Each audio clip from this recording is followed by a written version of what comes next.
Welcome to the show. I'm really excited about this show because when my dad was diagnosed with heart disease at the age of 78, they wanted to immediately throw him on the table and start roto-rooting his coronary arteries.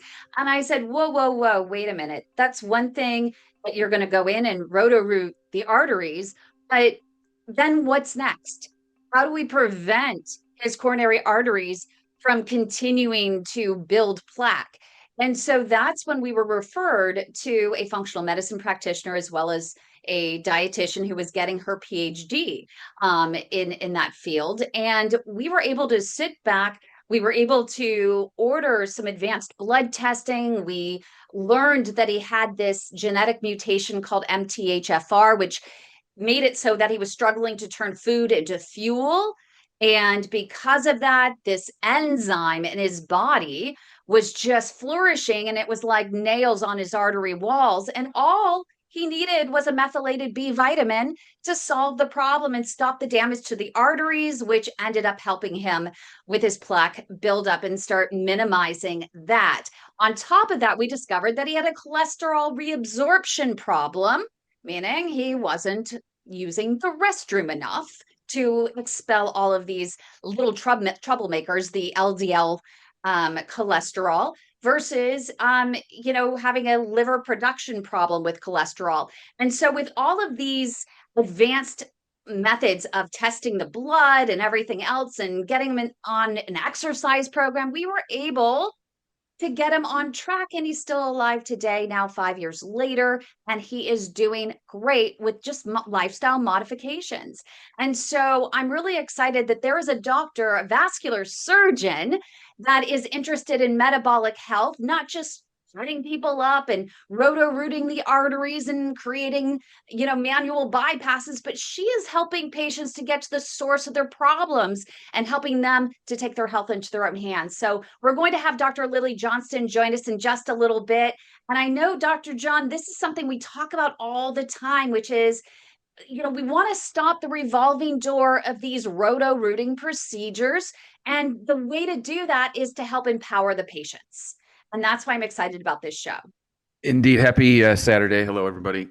Gosh, Kimberly, you're giving us I feel guilty now about roto-rooting every vessel I see. No, in all honesty, We know you don't do that. no, I know, but this is something we talk about all the time. I think I at least try to stress this to my patients. I wish that we could see patients earlier in their disease process, or at least continue to educate the younger folks in this country and throughout the world with respect to the risks associated with developing cardiovascular disease and peripheral arterial disease. Because, frankly, once they get to myself or Dr. Johnston, the horse is often out of the barn, and we're trying to just kind of keep the disease process at bay and pin it up against the wall. But we know that it will, kind of attack again like a caged tiger, so to speak. But ideally, we want to get to these folks early, and get them on the right path with diet, exercise, appropriate lab values, and medications if possible. So this will be an interesting show because I'm really happy to ask. I got a lot of questions, honestly, so we should probably just jump right in here, I think. I think so too. It's time for a moment of inspiration. Dr. John Phillips, spectacular vascular moment of inspiration. So real quick before we get to that, there's something I did want to share because when I hear that noise, it reminds me to stand at attention. So can you indulge me for a second here, Kym? The Joint Commission, there's a new name to it, but it's kind of that government body that comes into hospitals and make sure that we're doing our processes are appropriate. So the cath lab at Riverside played a joke with me with one of the patients who, unfortunately, we've done quite a few procedures to.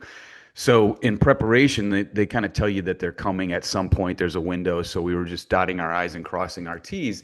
And the cath lab staff said to me, well, the Joint Commission has a new policy that if there's a veteran that you're treating and the veteran would like the Pledge of Allegiance said before the case, we have to do that. We stop and say the Pledge of Allegiance. I'm like, okay, that sounds a little odd, but whatever. And so, I walk and they tell me this, and I say to my patient, he's like, yes, I'd like to pledge allegiance. Said, okay. So we have screens where we look at the images, and you can, it's a computer, so you can throw stuff up there. So sure enough, a flag is sitting on this, 48-inch television screen, and here we're saying the Pledge of Allegiance the whole time. I'm thinking, man, this is really strange. The government, God bless them. There's certain things that I love for the veterans, maybe clean up the VA a little bit, but do we really need to say the Pledge of Allegiance? So anyway, we did it. And then I believed it, honestly. And then this was a couple weeks ago. This week, they told me it was a joke. And so they got me there. But it was the fact that they got the patient in on it. I know, exactly. I'm surprised the patient just held a straight face. I'm surprised too. I mean, I thought it was a little bit weird because everybody had their masks on a little bit early, and I think they were just snickering at me and recording it and whatnot. So anyway, they got me. But having said that, I do have a moment of inspiration, and I wanted to find something about prevention because, again, this is kind of what we're talking about. So this is a quote from Dr. Vivek Murthy, who was one of our surgeon generals, and it kind of talks about prevention. But he says, prevention is the foundation of public health and a critically important element of our healthcare system. But prevention is also deeply personal. It's about decisions we make each day for ourselves and our families. And that's, to me, the key. It is a very personal thing, prevention. It's kind of these atomic habits. Small changes can really have a long-lasting effect, but you've got to make them early and often, so you're not, on the cath lab table getting potentially your arteries roto-rooted. And that's where I think it's so important to personalize it. I know you need some sort of standard, but I know for my dad, the one big thing that I think made the difference for him in compliance was the dietitian said to him, what are your non-negotiables? Starting with what are your non-negotiables, the bad habits that you just don't want to break. Then she was like, okay, so you got to have your little cocktail at night, and you like sauces. So let's work from there. I'm changing everything else in your life so you can have those two things.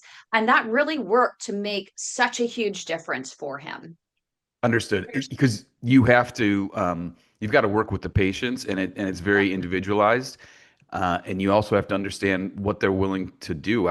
This week, in fact, there were two folks that I was really kind of browbeating about quitting smoking, and one of them told me she wasn't a quitter, which I thought was kind of funny, but nonetheless, I mean, and you can see the husband who quit smoking is frustrated, but again, you can't force somebody to do something if they don't want to do it. Nope. And coming up next, right here on the Heart of Innovation, we're going to bring in Dr. Lily Johnston because she might have some tips and tricks for us for helping to get patients into compliance with critical lifestyle modifications. So you don't want to miss a moment right here on the Heart of Innovation on KDOW. Don't go away. How many procedures are you willing to go through? Is it worth going through that many, or would you rather just cut the leg off? That's funny. Was it worth it? Oh yeah, I have my leg, man. Amputation should absolutely, positively, 100% never be a first-line treatment. What an incredible operation, what an incredible lab you have here. Without a doubt, we're underdiagnosing peripheral arterial disease. It has not gotten the attention that it should because it is a killing disease, it is a disabling disease, and most importantly, it's a disease that we now have great treatments for. Okay, let's go to the next one. They were going to amputate it, and I needed to consult with my family. Did I want it off here or here? You're just shocked. It's scary. I don't even know how to explain it. You're 42 years old. We're waiting till people are at the end of the spectrum and almost beyond hope. There is good care available here. Closed minds are what we have to get rid of. Welcome back, everybody. Thank you for joining us. Just to prove that we are not amateurs, Kym, during the break, had her microphone upside down, but we're so quick on it, we flipped it upright. So yeah, let's get rolling here. So we're having a good time. Want to welcome in our guest, Lily Johnston, vascular surgeon out at Scripps. So Lily, during the break, we were kind of talking about the quotes about prevention, and you said it kind of struck a chord with you. So welcome to the show, and tell us what your thoughts are. Thanks for having me. I am really pleased to be here with you and in a like-minded community, because I think you really hit the nail on the head talking about the missed opportunity to find these patients 10, 20 years before they end up on our procedure table. Because, of course, there is a role for the interventions that you and I both do. These patients come to us at a place where they're in crisis, their limb is threatened or their heart is threatened, and we have to do the procedure. However, my passion for this came recognizing that this is a long disease process. It takes decades for that plaque to form and accumulate and then rupture and become a huge problem. And if we could only get patients earlier in this disease process, we would have an opportunity to really dig deep into these metabolic risk factors that drive the progression of plaque buildup or atherosclerosis. And it blows my mind that we have cancer screening, mammography, colonoscopy or Cologuard testing or FIT testing. We have all kinds of screenings for lung cancer, but the number one killer of men and women in this country and across the world, heart disease, we don't have a screening test.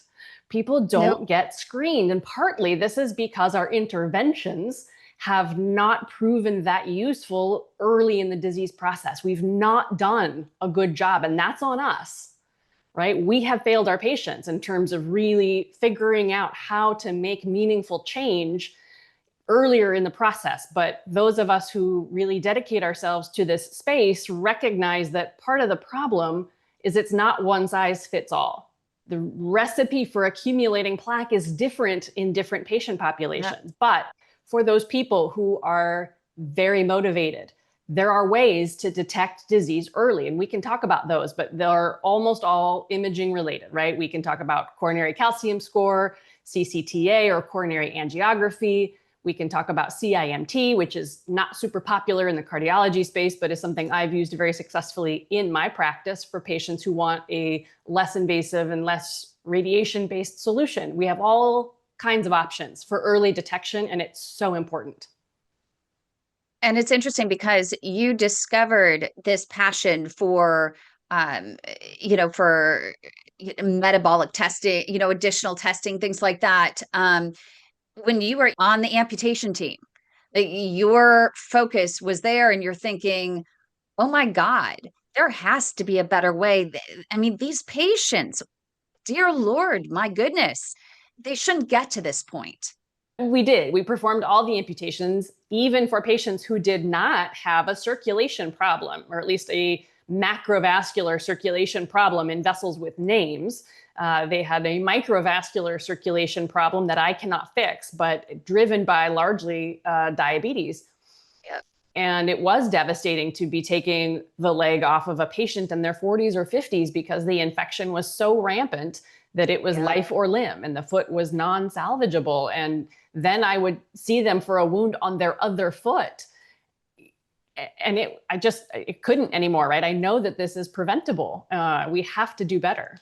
So Lily, let's dive into the prevention aspect of it. So if you could, well, let me ask you this. What portion of our population would you want to target right now? Like, are you talking folks in their 20s, their 30s, certain risk factors that you would identify? How would you approach this just from start to finish, if you could? So we think of screening as the entire population, but early detection says only people at risk. So who's at risk?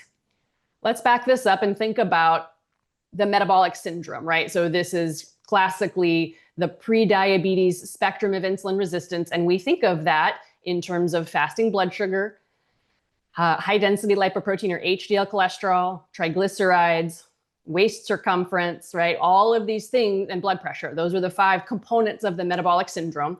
And if you look at the United States and take the NHANES data and ask how many people in the United States meet 0 out of 5 criteria for metabolic syndrome. Their blood pressure is normal. Their waist circumference is below the standard for their gender.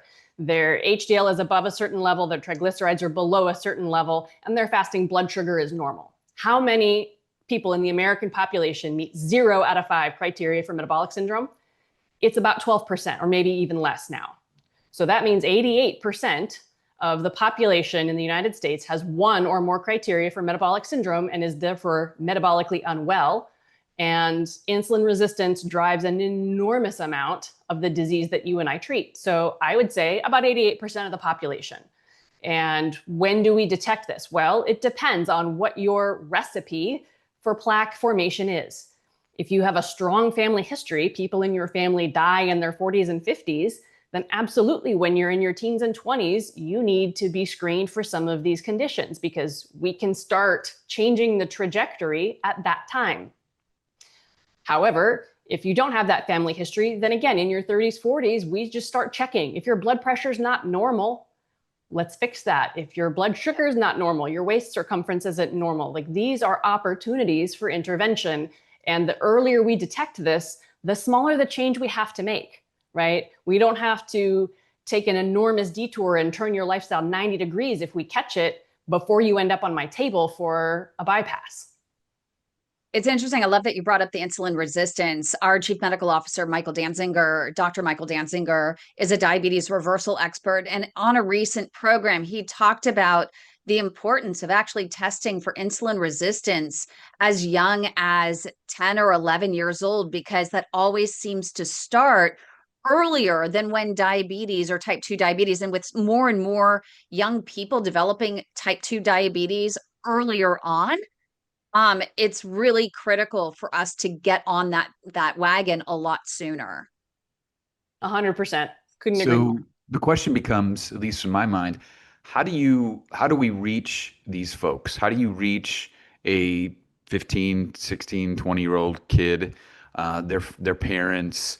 And I was just thinking, they spend so much. There was an article that I just read in JAMA about unhealthy screen time, and based on the number of hours the kids are on it, it's healthy or it's moderate or whatever. But I mean, are there tools out there that we can use their social media to some degree to reach these children and raise the awareness? Because obviously they're not going to be listening to this. Well, they might be, but most of them aren't going to be listening to this. And we've got to also reach their primary care physicians too, or their pediatricians.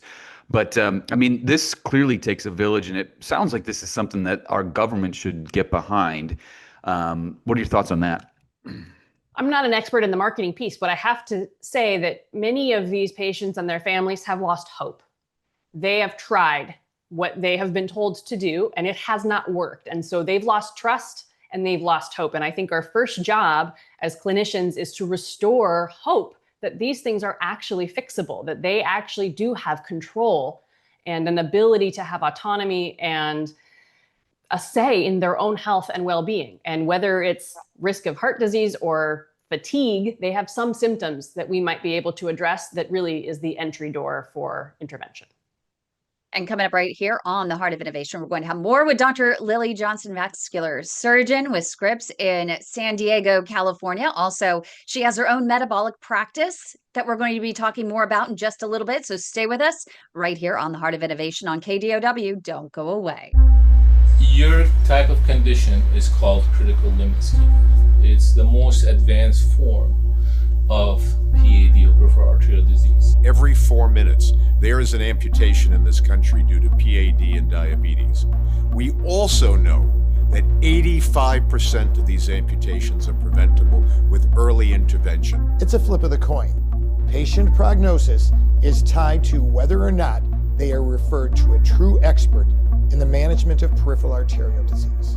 Do you know if your physician is an experienced CLI operator? When you're in the hospital dealing with doctors and stuff, you figure they know what they're talking about. The skill level varies doctor from doctor and hospital to hospital. Patients with limb threat are in constant fear. The depression that someone experiences after they lose a limb is equivalent to those of losing their spouse of 40 years. I was stuck in a wheelchair close to 2 years and my husband had to quit work. I didn't know what to do at this point because we had nothing but infections and hospital stays and infections and hospital stays. And they took one toe, another toe, and then it was another toe, and then half his foot before he was even diagnosed with PAD. And all I heard was, "What are we doing here? Just cut it off." And I pulled the curtain back like, "Are you kidding me?" Do you really want to go through all that? That's crazy. That's insane. The protocol is to send them to amputation. Always, always, always get multiple opinions. We do have options. We need to listen more to our patients. If you're going to chop off their leg anyway, why not just let someone else try? This is the progression. First comes the wounds, and then comes an amputation. And I wasn't going to accept that. So that's what it's like to try to save a leg. We are back and better than ever. Mic's turned on, and if you're watching us on YouTube, as are our cameras. So Lily, you have a metabolic clinic in addition to being a vascular surgeon. Tell us a little bit about your metabolic clinic. Who are you trying to, who comes to see you there, and walk us through an initial consultation. What are you asking? What kind of labs are you drawing? Things like that. Absolutely. People come see us for all kinds of reasons.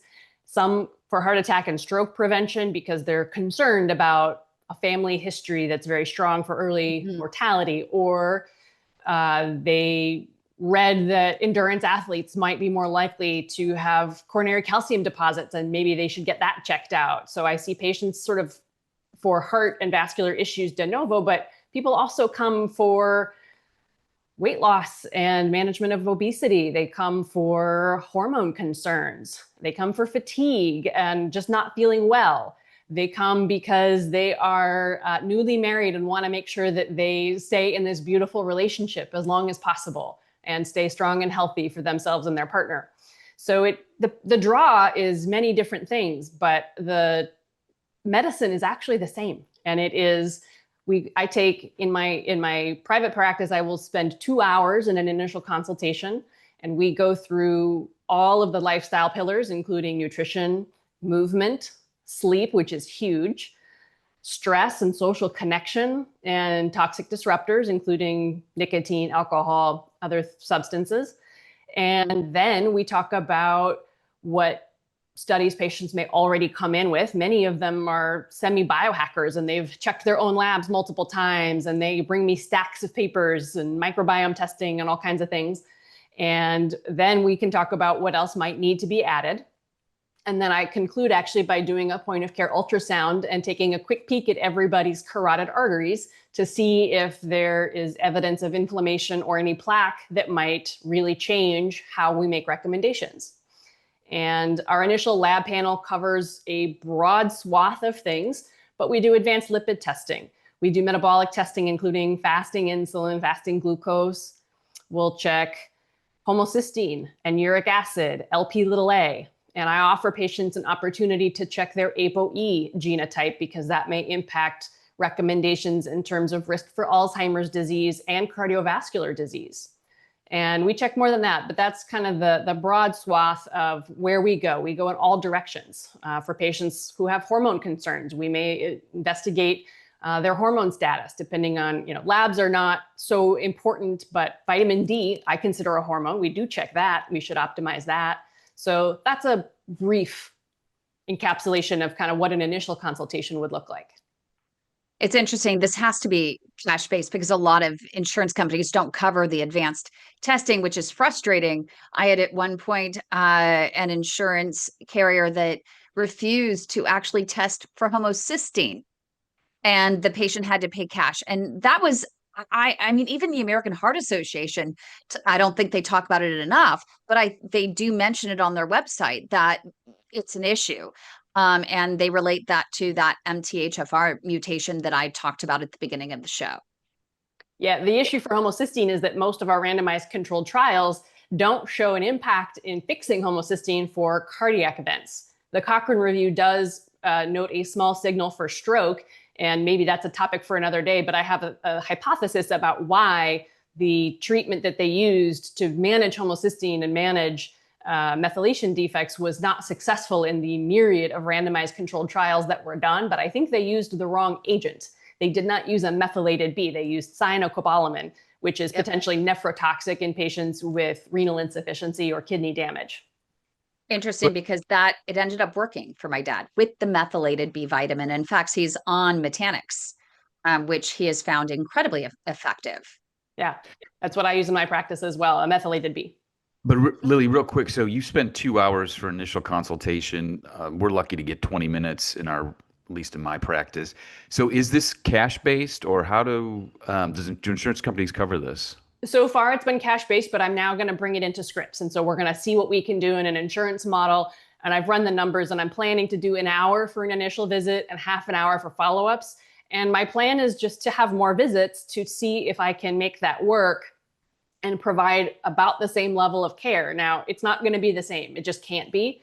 But we can bill for evaluation and management. These are covered services. Preventive care is a covered service. And I think if we are creative about how we conceptualize this, we can also bring it to an insurance-based market, but it does mean that we have to run the numbers and show that value add to our business partners in the clinics and in the healthcare space when we're part of a larger organization. But I think I have to be able to provide this service to the patients who need it most, and those are largely insurance-based patients, not cash. 100%. And that's the thing, right? You have to be able to democratize this, because those that can afford it, sure, but most people that we see are those that need it but can't afford it. The people who need me most cannot afford it on the cash side. No, but you also have to make a living. So it's important for people to understand that as well, that doctors need to live. And so they need to charge for certain things. And I love that your hospital is leading by example. I love that you're fighting for that preventative care that we've all been wishing for to become standard across hospitals around the world. And coming up next, right here on the Heart of Innovation, we're going to hear more about the advanced testing that she does that you may want to request from your doctor as well. Sometimes it's the groundswell that is going to create the change that we all want to see. So stay with us right here on the Heart of Innovation on KDOW. Don't go away. Collaterals are great. So I talk to my patients about the, major construction on a freeway, right? So your named blood vessels are a freeway, and cars are driving down that road to deliver oxygen down to your feet to get your muscles the blood flow they want to help you walk and run and exercise.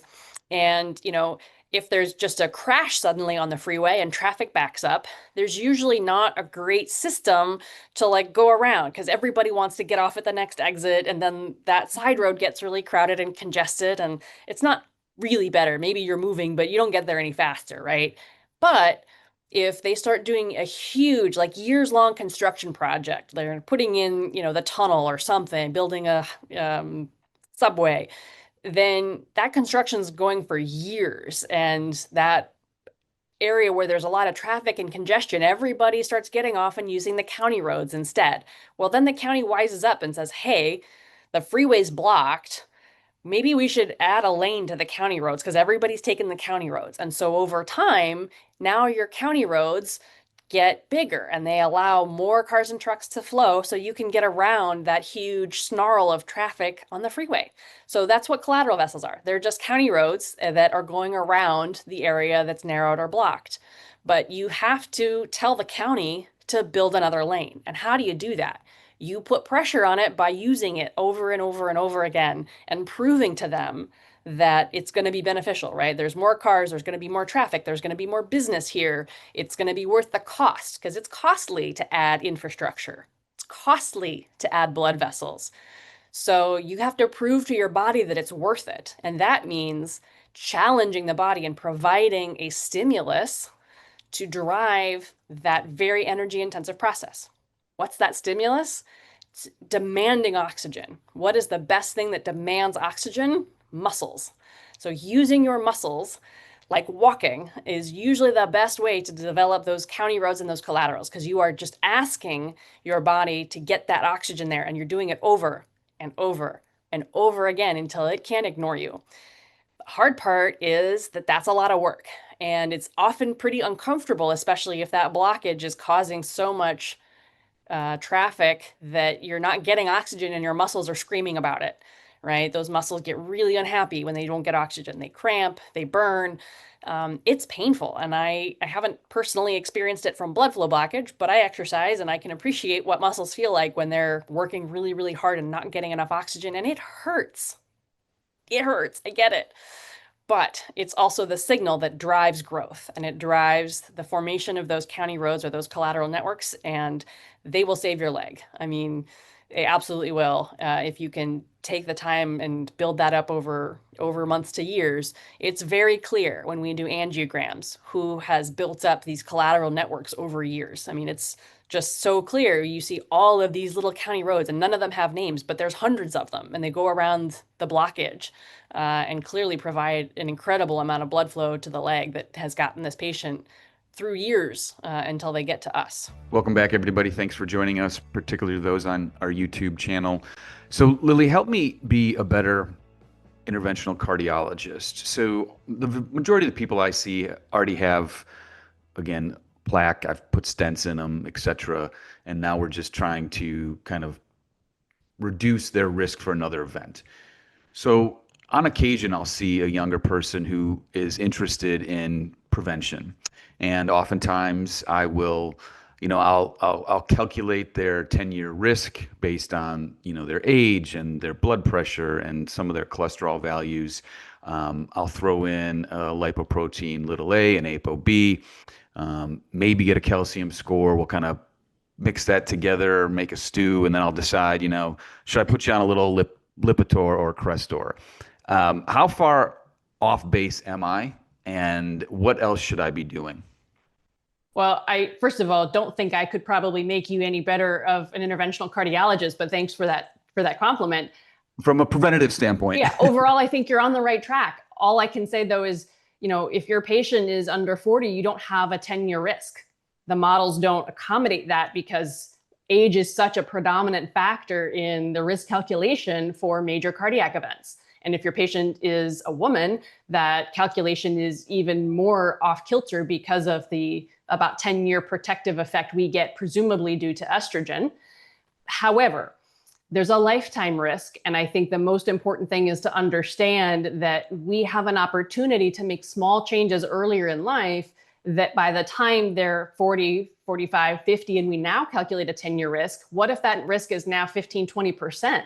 Well, we missed the boat, right? If your risk is that high at that point, we had an opportunity earlier that we just missed because 10-year risk isn't really the goal, right? We're not trying to prevent an event in 10 years. We're trying to prevent an event ever in your life, right? We never want you to have a heart attack or a stroke. So if there's anything that's going on that we know would drive plaque formation, like high blood pressure, dyslipidemia at a significant extent, insulin resistance, toxic exposures, why wouldn't we treat those now, knowing that they will continue to accumulate risk over time?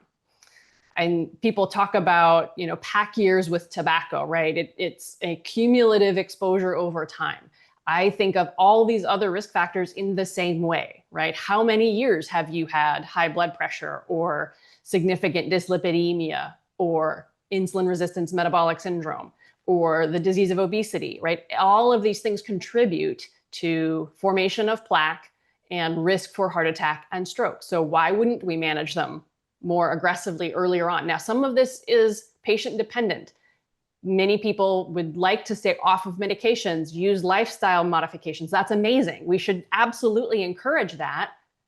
And we have to make sure we are appropriately reducing their risk. And that means following these metrics over time and possibly following imaging over time to make sure that the vascular inflammation, that the plaque is either stabilized or regressing, which we absolutely see in an aggressive preventive practice. It's interesting. I just saw a study this week that was out that the American Heart Association's CEO was talking about on LinkedIn, that this next generation is highly addicted to ultra-processed foods. And that worries me as our lives become busier, as we get into the 20s and then 30s with people having families, and then it's more of what's quick. The influencers that are online that are all reaching out to the moms are, here's your 20-minute meal, open this can and open this box and this tube. And I worry about the next generation and not having these preventative measures in place and this type of testing in place as standard protocol for all of these young people sooner rather than later.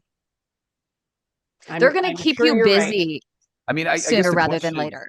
Do we think, is our health system built for something like this? I mean, I don't, you know more about it than I do, Lily, but I feel like we are, like I said before, we're reactionary, and we need to pivot as the Peter Attias of the world and things of that nature to being more preventative. But that to me is a functions on a government level, and I don't know how they turn like an aircraft carrier kind of, but that's part of the problem, right? It's a huge part of the problem, and many of us are just choosing to go around and do it on our own first, right? At some point, we have to demonstrate effectiveness before the policymakers will really help us drive the change at the institutional level. And to some extent, it's not clear that they want that change, right? There's more money in sick care than there is in healthcare, and we don't provide healthcare really. We provide sick care. That said, but our hospital systems are bursting at the seams right now. Yeah, I think it's time for the change.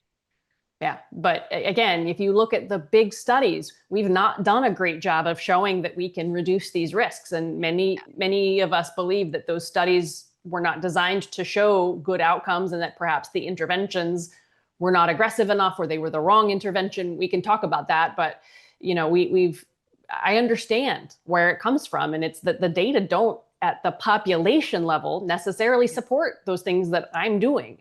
And when I look at my personal individual patient in front of me and I look at their scans and their changes over time, what I'm doing seems to be working. What they, the patient, are doing seems to be working. Sounds like we need a registry for doctors like you. I'm here for it. Let's do it. Coming up next, right here on the Heart of Innovation, we're going to have some final thoughts from Dr. Lily Johnston. So, especially on inflammation, we haven't even gotten to inflammation yet, and that's a huge risk factor for so many chronic ailments. So, we'll get to that coming up next, right here on the Heart of Innovation on KDOW. Don't go away. It was actually many years ago. I would say it was around 2008, or maybe a little bit after this, 2009, after our second daughter came to the world, and our youngest daughter.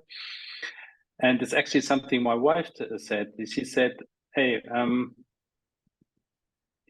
there's something you have in your hands. Yeah. Why do you don't want to really dive into your angiology field with 100%?